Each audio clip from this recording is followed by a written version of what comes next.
Today we will discuss about head to foot examination in newborns. First, we will come to the examination of head and face. Make sure that bones of the skull are not fixed. We can feel suture lines, that is, space between the skull bones.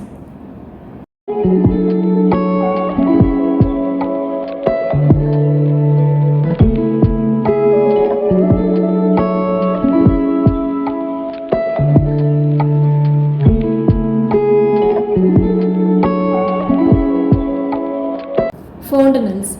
There are two fontanelles, anterior fontanelle and posterior fontanelle. Anterior fontanelle is 2 to 3 cm in each dimension. It closes by 12 to 18 months. Posterior fontanelle. It is small opening in the back of skull. It is about 1 cm in size. It closes by 2 to 3 months. Full or bulging anterior fontanelle is seen in hydrocephalus, meningitis and increased pressure in the brain. Sunken fontanelle is seen in dehydration.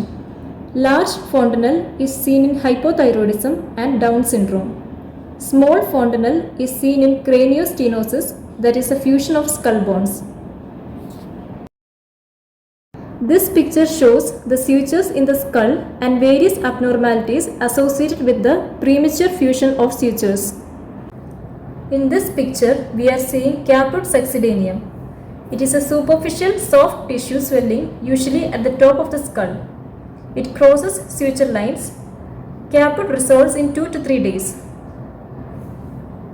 This is cephalhematoma. It is deeper. Here, blood collects between the bone and its covering sheath, that is periosteum. It does not cross suture lines. Cephalhematoma appears as well-marked bump on one side of the head. Usually appears after 24 hours of birth. It may take weeks to resolve.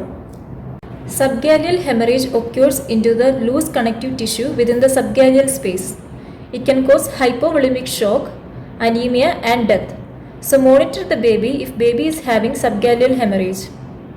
These are birthmarks on scalp. This is aplasia cutis. Look for birth trauma like forceps marks and bruises in face. Now we will check the eyes. Look for epicanthal folds, that is, excessive skin over the medial aspect of the eyes. It can be a normal finding or associated with Down syndrome or certain other genetic condition. Then see for slanting of eyes. There will be upslanting of palpebral fissures or downslanting of palpebral fissures. Upslanting of eyes is seen in Down syndrome. Upslanting and downslanting of eyes are seen in various syndromes. Then look for distance between the eyes. Hypertelorism is the increased space between the eyes and hypotelorism is the decreased space between the eyes. Inside the eyes, look for subconjunctival hemorrhage. It is due to the rupture of blood vessels in conjunctiva during delivery. It is a benign condition, may resolve within few weeks. In the cornea, look for any microcornea, megalocornea and corneal clouding.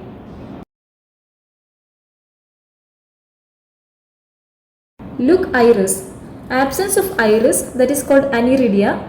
It can be genetic or associated with some genitourinary abnormalities. Coloboma. Part of the tissue that makes up the eye is missing. It can be an isolated finding or genetic or associated with certain syndromes. These are brush feet spot seen in Down syndrome. Red reflex. Look for red reflex with ophthalmoscope. Absent red reflex seen in congenital cataract, retinoblastoma, vitreous hemorrhage. Open the eyes and look for eye discharges. It can be due to irritants, infection or blockage of nasolacrimal duct.